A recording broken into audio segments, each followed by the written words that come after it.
기도하시겠습니다. 하나님 감사합니다. 하나님, 우리를 날마다 잊지 않으시고 우리를 보호하시고 환난 가운데 우리를 날마다 이끌어 주시는 그 주님의 은혜를 찬양합니다. 하나님, 이 말씀 가운데 우리에게 지혜를 더하여 주시기를 간절히 소원합니다. 하나님, 우리가 주의 말씀을 들을 때 성령 하나님 조명하여 주시고 우리의 어두운 구석구석을 밝혀주셔서 하나님, 우리가 그 하나님의 살아계신 말씀을 이해하고 또한 그렇게 살아내기를 소원합니다. 하나님, 말씀이 능력이라는 것이 무엇인지 깨닫게 하여 주시기를 간절히 소원합니다. 주님, 이 예배 가운데 말씀 가운데 주님만이 영광 받으시길 소원하며 이 모든 말씀 살아계신 우리 주 예수 그리스도 이름으로 간절히 기도하였습니다. 아멘. 오늘 하나님께서 저에게 주시는 말씀은 마태복음 7장 6절 말씀입니다. 마태복음 7장 6절 말씀입니다. 제가 읽겠습니다. 거룩한 것을 개에게 주지 말고 너희의 진주를 돼지 앞에 던지지 말아라. 그들이 발로 그것을 짓밟고 되돌아서서 너희를 물어 뜯을지도 모른다. 아멘. 지난주에 우리는 바로 오늘 본문 말씀 전 말씀인 7장 1절 5절 말씀을 통해 남을 판단하는데 주의해야 한다는 것을 배웠습니다. 그리고 나서 바로 이어서 예수님께서는 오늘의 이 6절 말씀을 주시고 계십니다. 거룩한 것을 개에게 주지 말고 너희의 진주를 돼지 앞에 던지지 말아라. 그들이 발로 그것을 짓밟고 되돌아서서 너희를 물어 뜯을는지도 모른다. 솔직히 오늘 이 6절 말씀은 이해하기 쉽지 않은 말씀입니다. 6절 말씀 자체도 이해하기가 쉽지는 않지만 더 문제는 이 말씀이 지난주 우리가 나눴던 7장 1절부터 5절까지의 말씀과 함께 이해되어야 하기 때문입니다. 얼핏 보면 이 6절 말씀은 7장 7절부터 5절 말씀과 서로 상반되는 가르침을 주는 말씀처럼 보이기도 하고 또 어떻게 보면 전혀 다른 주제를 말씀하시는 것이 아닌가라는 의문이 드는 것이 사실입니다. 그렇기 때문에 우리는 이 말씀을 이해하는데 좀 어려움을 겪습니다. 하지만 분명한 것은 이 7장 1절부터 6절까지의 말씀은 한 맥락에서 이해되어야 하는 말씀이라는 것입니다. 이렇듯 우리는 종종 말씀을 묵상하다 보면 읽다 보면 지금처럼 이해되지 않는 말씀을 만나게 되는데 그때 우리는 그래서 말씀을 읽다가 집중력을 잃게 되고 말씀을 읽는 그 흥미를 놓치게 되어버립니다. 그럴 때마다 저는 우리가 어려운 말씀을 만날 때마다 우리가 이해할 수 없는 말씀을 만날 때마다 저는 그 바울 사도가 디모데에게 했던 디모데후서 3장 16절 17절 말씀을 기억해야 한다고 생각합니다. 모든 성경은 하나님의 영감으로 된 것으로서 교훈과 책망과 바르게 함과 의로 교육하기에 유익합니다. 성경은 하나님의 사람을 유능하게 하고 그에게 온갖 선한 일을 할 수 있게 하는 것입니다. 우리는 어려운 말씀을 만날 때 이 말씀을 묵상해야 됩니다. 하나님의 말씀에 능력이 있다는 것, 하나님의 말씀이 살아있다는 것은 그 말씀이 성령님의 도우심으로 우리의 머리와 심령에서 이해되어지고 삶 속에서 몰랐던 그 진리들이 발견되어지는 일이고 그래서 빛이 어둠을 환하게 비추듯이 하나님의 말씀이 우리의 전 인격적인 삶의 모든 영역에 비추어져서 그것에 담긴 진리들을 우리는 깨닫고 그래서 말씀을 지키며 살아가는 그러한 삶, 그렇게 살아가는 사람이 바로 말씀이 살아있는 것을 경험하는 사람의 삶이고 바로 말씀이 능력이라는 것을 경험하는 믿음의 사람의 삶입니다.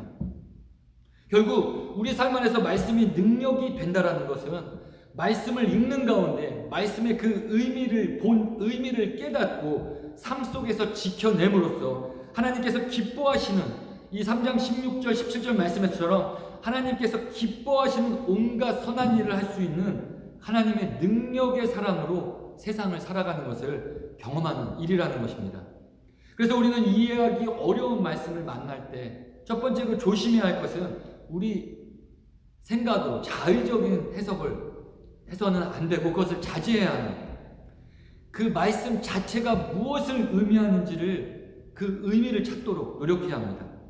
성경은 살아계신 하나님의 말씀이라는 것을 믿는 가운데 이 말씀 자체가 도대체 무엇을 의미하는지를 싸우고 곰곰이 생각해야 합니다.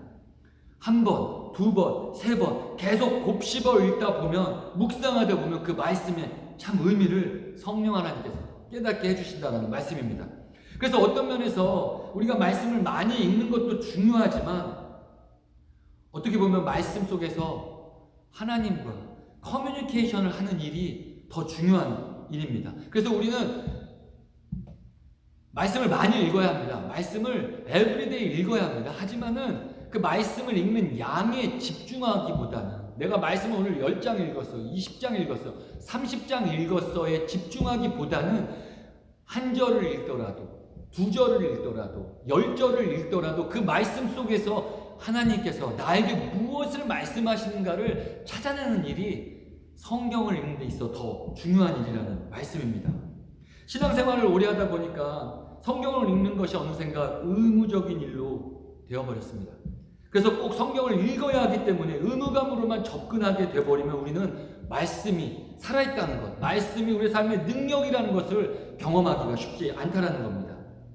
그리고 두 번째 기억하셔야 될 것, 말씀을 읽다가 이해되지 않는 말씀을 만날 때 두 번째 기억하셔야 될 것은 앞뒤의 문맥을 이해하는 일입니다. 그 자체 말씀이 이해되지 않을 때 우리는 그 전에 무엇을 말씀하셨는가를 다시 되돌아보고, 또 그 이후에 무엇을 말씀하고 계시는가를, 그 컨텍스트를, 텍스트를 이해하고 나서 그 앞뒤의 컨텍스트를 이해하셔야 된다는 말씀입니다. 말씀이 이해되지 않을 때 그 이해되지 않는 말씀을 묵상하며, 그리고 앞뒤 전후로 그 말씀을 같이 이해하려는 노력을 해야 된다는 말씀입니다. 오늘 말씀이 좀 그렇게 읽어야 되는, 그렇게 묵상해야 되는 말씀입니다.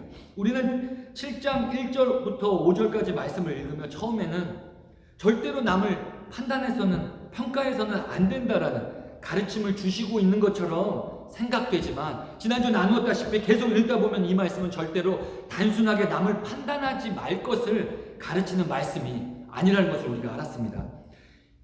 1절부터 5절에서 예수님의 요점은 판단 자체를 금하고 계시는 것이 아니라 비판하는 자세로 판단하되 옳고 그름을 판단하되, 죄가 아닌 것과 죄인 것을 판단하되 자신의 의로움으로 비판하며 정죄하는 자세로 남을 판단하는 그 자세를 지적하시는 말씀이지, 어떤 일들에 있어서, 어떤 현상들에 있어서, 어떤 행동들에 있어서 옳고 그름의 문제 혹은 죄의 문제에 있어서 남을 판단하고 충고하는 것 자체를 완전히 금하고 계시는 말씀은 아니라는 것입니다.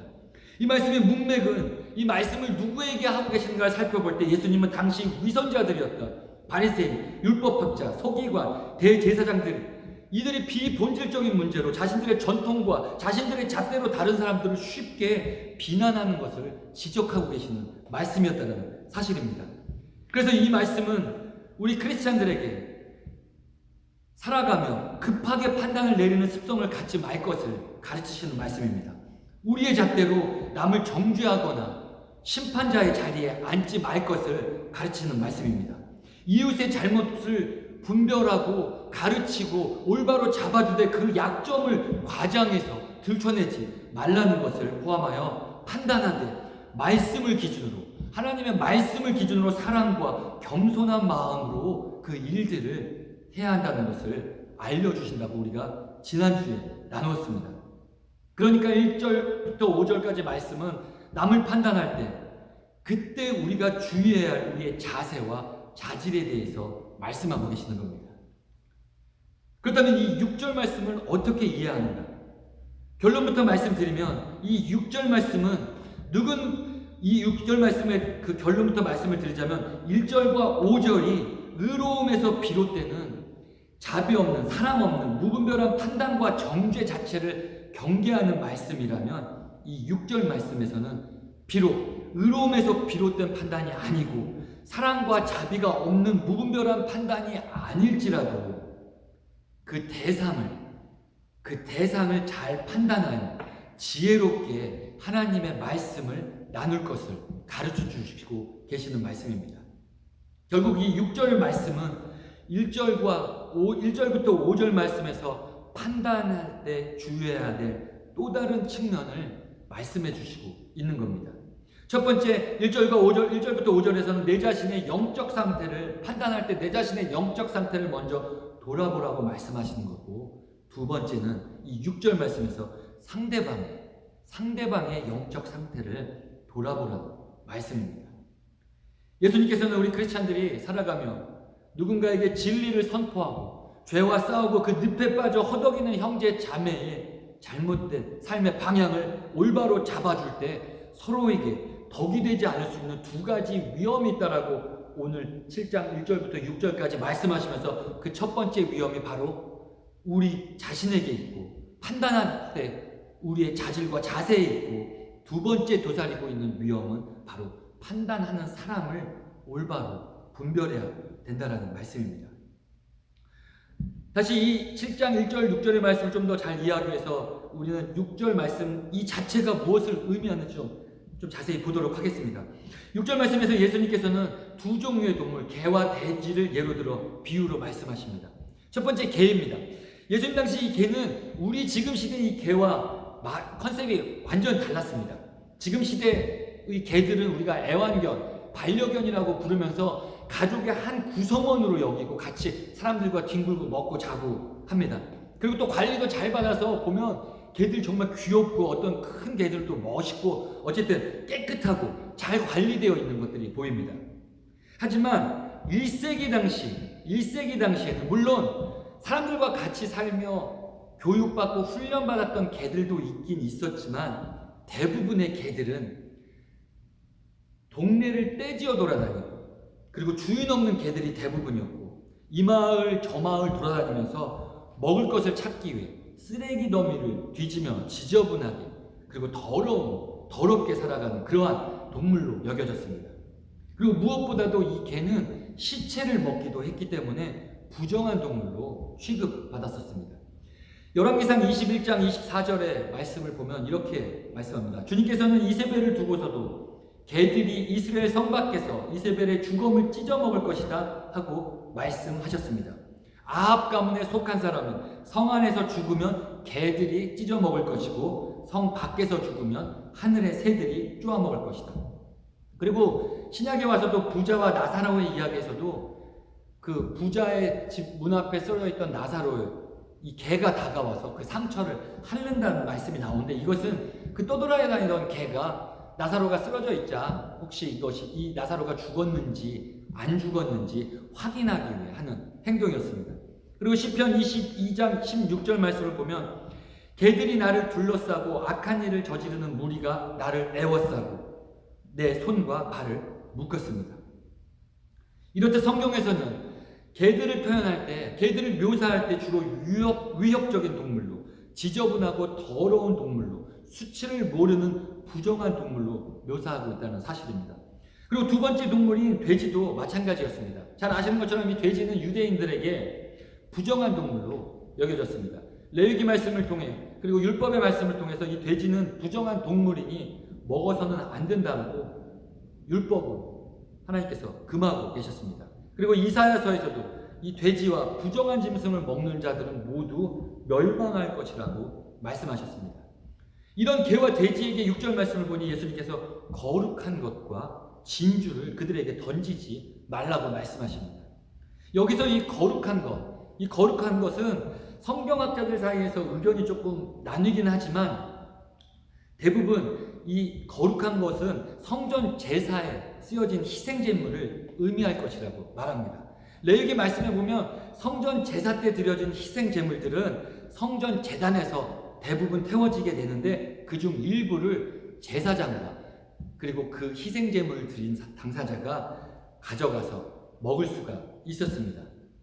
그리고 제사장과 그 희생제물의 일부를 가져간 사람이 자신이 먹고 남은 뼈들을, 혹시 먹고 남은 그 나머지들을 개에게, 자신이 키우는 개나 길거리에 있는 개들에게 줄 수는 있었지만, 하지만 성전 제단에 하나님께 드려졌던 그 희생 제물 자체를 부정한 개들에게 준다는 것은 상상할 수 없는 일이었다는 말씀입니다. 그것은 하나님을 욕되게 하는, 신성 모독하는 일로 여겨졌고, 그리고 실제로 그렇게 하는 제사장 사람들은 아무도 없었다라는 말씀입니다. 그래서 6절 말씀에서 거룩한 것을 부정한 동물인 개에게 주어서는 안 된다라는 이것을 모르는 유대인은 그 당시 1세기에 아무도 없었습니다. 그리고 진주, 여기 진주가 의미하는 것은 5장, 7장 산상수훈에서 말씀하시는 문맥들과 그리고 그 이후에 예수님께서 마태복음 13장에서 하나님의 나라를 값진 진주에 비교하시고 비유하시는 것을 볼 때 이 진주는 하나님 나라에 관한 것 혹은 복음에 대한 메시지, 조금 더 넓게 확장하자면 하나님의 말씀을 의미하고 있다는 것을 우리는 유추해 볼 수 있습니다. 지금 말씀드린 내용들을 바탕으로 이 6절 말씀을 그대로 풀어보면 거룩한 것이나 진주와 같은 귀한 것들의 가치를 모르는 동물들, 즉 개와 돼지들에게 그런 것들을 함부로 주어서는 안 된다라는 말씀이 되게 됩니다. 당연히 개나 돼지와 같은 동물들에게 값비싸고 거룩하고 진귀한 것들을 준다 한들 그들은 그것이 먹는 건 줄 알고 처음에는 킁킁거리다가 이렇게 좀 씹어보며 맛을 보겠지만 금방 입에서 맛을 본 후에는 그것이 먹는 것이 아닌 것인 줄 알고 오늘 말씀처럼 그것들을 발로 짓밟고 그리고 그것을 주었던 우리 사람들에게 달려와 공격할 것이라는 말씀입니다. 이 말씀을 우리에게 사람들에게 적용하게 되면 귀한 것, 무엇인가 귀한 것, 거룩한 것을 누군가에게 줄 때 그 가치를 모르는 사람들에게 그것의 소중함을 모르는 사람들에게는 주지 말라는 말씀이 됩니다. 거룩한 것과 진주는 하나님의 말씀입니다. 하나님 나라의 메시지입니다. 복음을 의미합니다. 그리고 개와 돼지는 그 가치를 모르는 사람을 의미합니다. 즉 하나님 말씀에 마음이 딱딱해져 있는 사람, 하나님 말씀과 복음의 메시지 앞에 목이 뻣뻣한 교만한 사람을 의미하고 있다는 것입니다. 그러니까 6절 말씀 속에서 예수님께서는 하나님의 말씀을 이해하지 못하는 자들에게, 하나님의 말씀 앞에 대적하는 자들에게, 하나님의 말씀을 받기를, 듣기를 원하지 않는 자들에게는 그 진주와 같은 거룩한 하나님의 말씀을 나누지 말라는 거예요. 그렇게 되면 생명보다 귀한 그 무엇과도 비교할 수 없는 하나님의 말씀이 그들에게 모욕당하게 되고 그뿐만 아니라 그 말씀으로 인해 오히려 그들이 우리를 해칠 것이 우려되어 예수님께서 우리에게 이 말씀을 주셨습니다.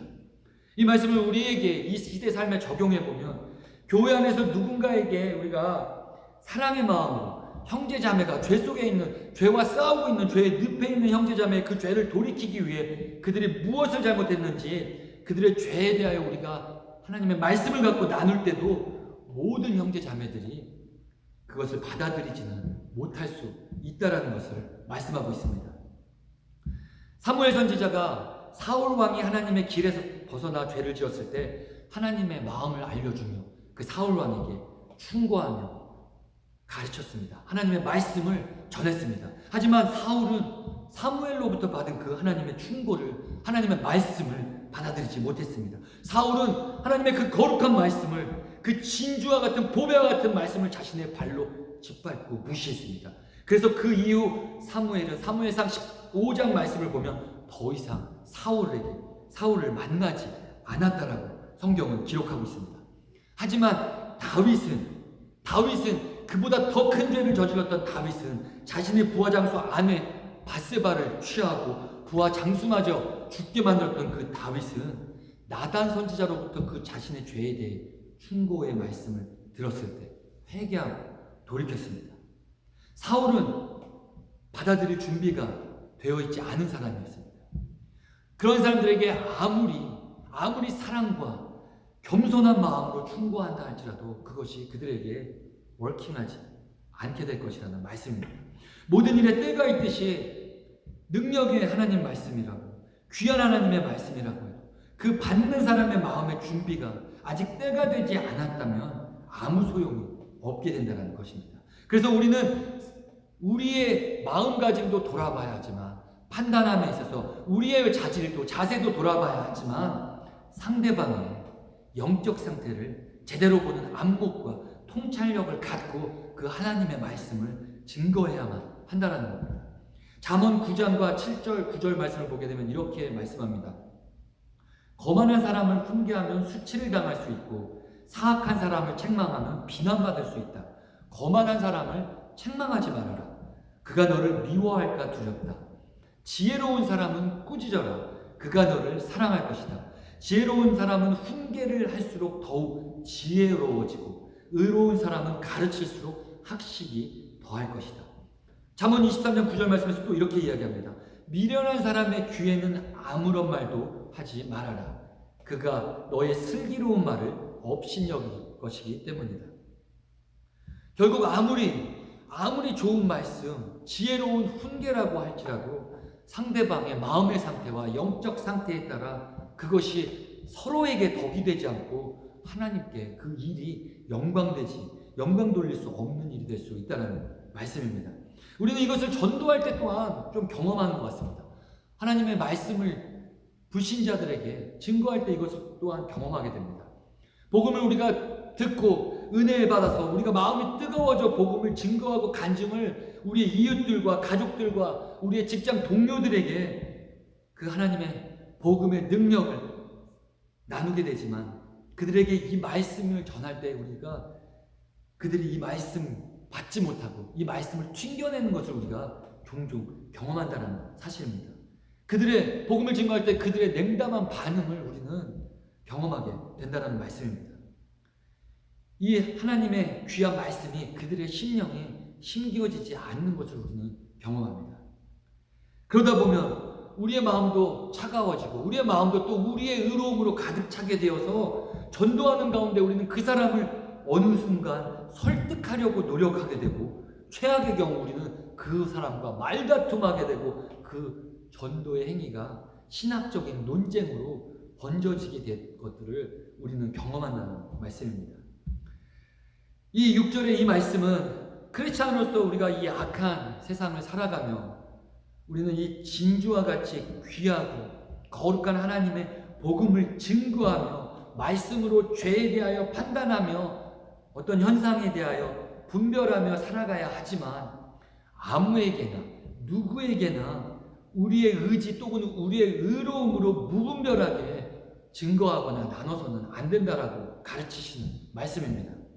그 전할 대상을 바라보며 지혜롭게 분별력과 통찰력을 갖고 복음과 하나님의 회개의 메시지를 전해야만 한다라고 말씀하고 계십니다.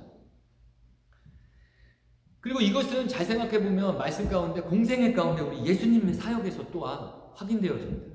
누가복음 23장에 보게 되면 예수님께서 이제 십자가에 달리시기 전에 빌라도에게 먼저 신문을 받으시고 그 8절 이후로 23장 8절 이후로 보면 헤롯 대왕 앞에서 신문을 받으시는 장면이 묘사되어 있습니다. 8절 말씀에서 이렇게 기록합니다. 헤롯은 예수를 보고 매우 기뻐하였다. 그는 예수의 소문을 들었으므로 오래전부터 예수를 보고자 하였고 또 그는 예수가 어떤 기적을 일으키는 것을 보고 싶어 하였다. 헤롯은 예수님을 만나고 싶어 했다라고 말씀이 기록합니다. 그래서 그는 예수께 여러 말로 물어보았다. 그러나 예수께서는 그에게 아무 대답도 하지 않으셨다. 11절입니다. 헤롯은 자기 호위병들과 함께 예수를 모욕하고 조롱하였다. 그런 다음에 예수에게 화려한 옷을 입혀서 빌라도에게 도로 보냈다. 헤롯은 예수를 만나기를 원했습니다. 그래서 그 예수님으로부터 기적을 보기를 원했습니다. 그래서 많은 것을 물어보았다고 성경에 기록합니다. 하지만 예수님께서는 그 헤롯에게 아무런 메시지를 전달하지, 아무런 그 질문에 대답하지 않으셨다라고 기록합니다. 예수님께서는 이 헤롯이 어떠한 마음인지 아셨고 그 헤롯의 마음을 판단하셨고 이 헤롯에게 거룩한 것, 진주를 주어서는 안 된다라고 생각하셨다라는 말씀입니다. 그리고 이 말씀뿐만이 아니라 다른 곳에서도 예수님은 사역 가운데 모두에게 하나님의 말씀을 증거하시지 않고 침묵할 때와 말씀을 선포하실 때를 구분하시며 그 사역을 감당하셨다는 사실입니다. 그리고 마태복음 10장 14절에서 제자들을 파송하시면서도 이렇게 말씀하십니다. 누구든지 너희를 영접하지 않거나 너희의 말을 듣지 않거든 그 집이나 그 고을을 떠날 때 너희 발에 묻은 먼지를 떨어버려라. 말씀을 받지 않는 사람을 만나게 되면 미련을 두지 말고 move on 하라는 말씀입니다. 우리 예수님 공생의 사역 기간 동안 사마리아 여인에게는, 삭개오에게는, 그리고 많은 다른 죄인들에게는 그들이 물어보는 질문과 그들이 물어보는 모든 궁금증에 대답하셨고, 그들과 대화하셨고, 그들의 인생에 대해 예수님께서도 질문하셨고, 그들과 같이 커뮤니케이션 하셨었습니다. 하지만 지금 금방 들었던 예시들을 보면 예수님께서 아무에게나 그렇게 말씀하시고 하나님 나라의 메시지를 전하시지 않으셨다는 사실입니다. 그것을 우리는 좀 기억해야 될 것 같습니다.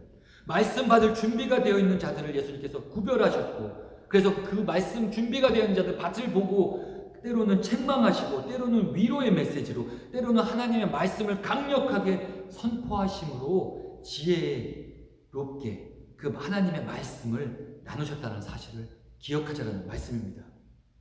바울사도 또한 이 예수님과 동일하게 사역을 감당했던 것을 보게 됩니다. 사도행전 13장에서 바울사도는 안디옥에서 유대인들에게 말씀을 전하고 난 후에 이렇게 말씀합니다. 유대 사람들이 그 무리를 보고 시기심으로 가득 차서 바울과 바나바가 한 말을 반박하고 비방하였다. 그러나 바울과 바나바는 담대하게 말하였다. 우리는 하나님의 말씀을 당신에게 먼저 전해야 했습니다.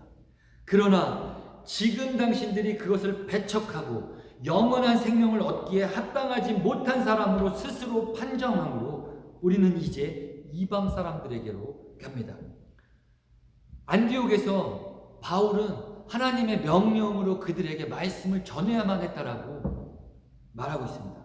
하지만 그들이 반박하고 비방함으로 인해서, 그들이 배척함으로 인해서 이제는 그들로부터 떠나서 이방인에게로 간다라고 바울사도는 이야기합니다. 그리고 사도행전 18장 6절 말씀에서도 고린도에서 복음을 전한 후에 바울사도가 이렇게 이야기합니다. 그러나 유대 사람들이 반대하고 비방함으로 바울은 그의 옷에서 먼지를 떨고서 그들에게 말하였다. 여러분이 멸망을 받으면 그것은 오로지 여러분의 책임이지 나의 잘못이 아닙니다. 이제 나는 이방 사람에게로 가겠습니다. 바울사도가 복음을 증거하며 고린도 지역에서 복음을 증거하며 유대인들이 그것을 받아들이지 않았고 바울사도를 모욕하고 위협했습니다. 그러자 바울은 그들을 떠나가며 너희들이 멸망하게 되며, 그러니까 지옥에 가게 되면 그것은 너희들의 책임이지 나의 책임은 아니라며 이런 좀 차갑고 무서운 말씀을 남기며 떠났습니다. 바울사도가 과연 사랑이 없어서, 인내가 없어서, 그 말씀의 능력이 사람을 변화시킨다는 것을 믿지 못해서 그랬던 것이 아니라는 겁니다. 바울사도가 고난과 핍박을 당할 것이 두려워서 그랬던 것이 아니라는 말씀입니다. 예수님처럼 그 말씀 받을 사람들의 영적 상태와 그 때를 분별하고 구분했기에 그렇게 말하며 떠났다는 말씀입니다. 이 6절 말씀, 불신자들에게 우리가 복음을 전하던가, 그리고 혹은 믿음의 형제 자매의 죄를 깨닫게 하기 위해, 벗어나게 하기 위해 도움을 우리가 주려 할 때 말하기 전에 그 대상, 우리가 말할 그 대상이 과연 말씀을 받을 준비가 되어 있는지에 대한 영적 분별력과 통찰력이 우리에게 필요하다는 것을 말씀해주고 있는 그러한 말씀입니다. 개나 돼지에게 거룩한 것과 진주를 던지지 말라는 바로 이 말씀은 아무에게나 아무 때나 말씀으로 훈계하지 말고 복음을 전하지 말고 그 준비가 되어 있는 사람들을 식별하라는 말씀입니다. 영적 상태를 올바로 판단하고 파악하고 복음의 메시지든 회개의 메시지든 우리 형제자매들에게, 믿지 않는 자들에게 증거하라고 말씀하시는 겁니다. 만약 그러한 것이 없이 우리가 우리의 의지대로, 우리의 생각대로 판단하고 말씀을 증거하고 나누게 되면 아까 말씀드린 것처럼 형제자매들과 논쟁하게 되고 불신자와 논쟁하게 되고 말싸움하게 되고 결국엔 서로에게, 모두에게, 하나님에게조차 영광되지 않는 일이 될 수밖에 없기 때문입니다. 이 1절, 6절 말씀을 묵상하면 우리가 기억해야 될 두 가지가 있습니다. 첫 번째는 우리가 말씀을 전하기 전까지 우리는 그 사람의 영적 마음의 상태를 알 길이 없다라는 사실입니다. 그렇기 때문에 우리는 형제자매의 죄를 간과해서는 안 되고 사랑과 겸손의 마음으로 잘못된 길을 걷고 있는 형제자매에게 먼저 말씀을 증거해야 한다는 겁니다. 전도할 때도 마찬가지입니다. 우리가 전도 먼저 시작하지 않으면 그 사람의 영적 상태를 알지 못합니다.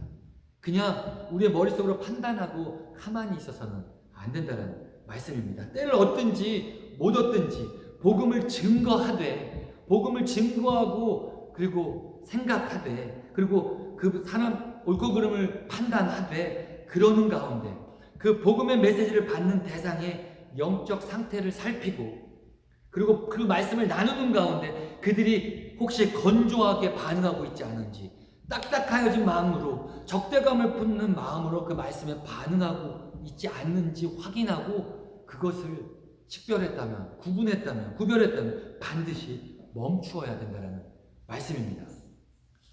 그리고 두 번째 또 한 가지 중요한 사실, 기억해야 될 중요한 사실은 우리도 누군가에게 판단을 받고 충고를 들을 수 있다는 사실입니다.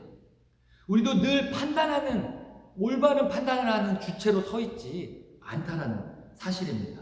우리도 누군가로부터 판단받고 도전받을 수 있다는 그 사실을 기억해야 합니다. 그때 말씀으로 도전받을 때 우리도 다윗처럼 회개의 자세를 보여야 한다는 말씀입니다.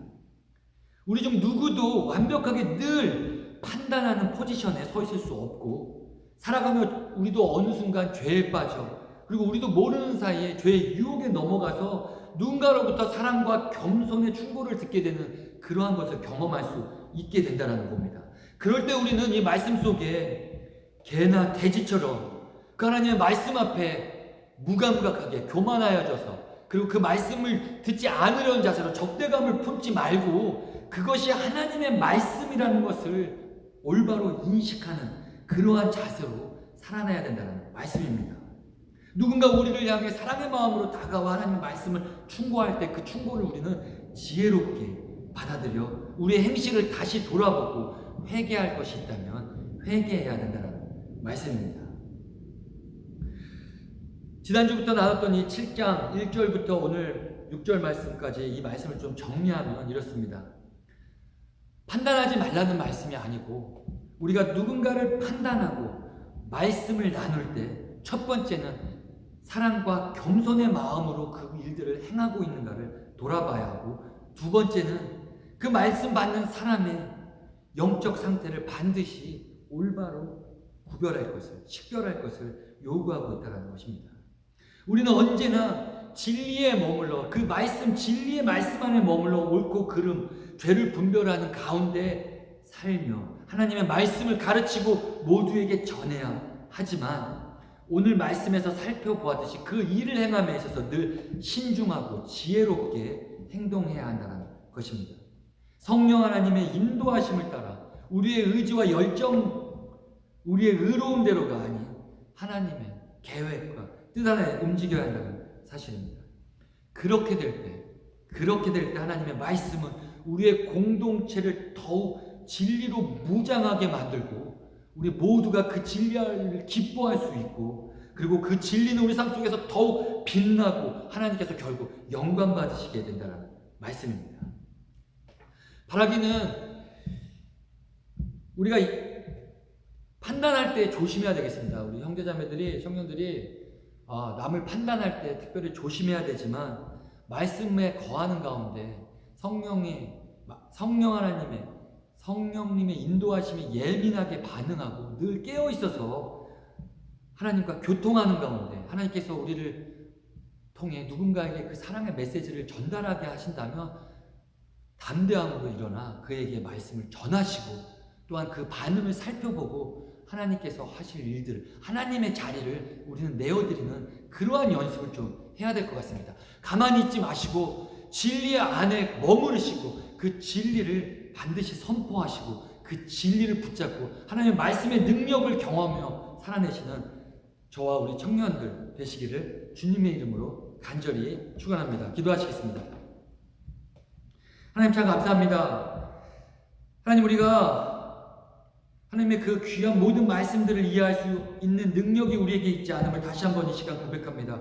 하나님, 우리가 주님의 말씀을 대할 때 겸손한 자세로 우리가 우리의 귀를 바짝 열고 우리의 마음을 활짝 열고 우리에게 어떤 찔리는 말씀이라 할지라도 그 말씀을 먼저 우리가 우리의 삶 속에 적용하며 먹고 씹기를 원합니다.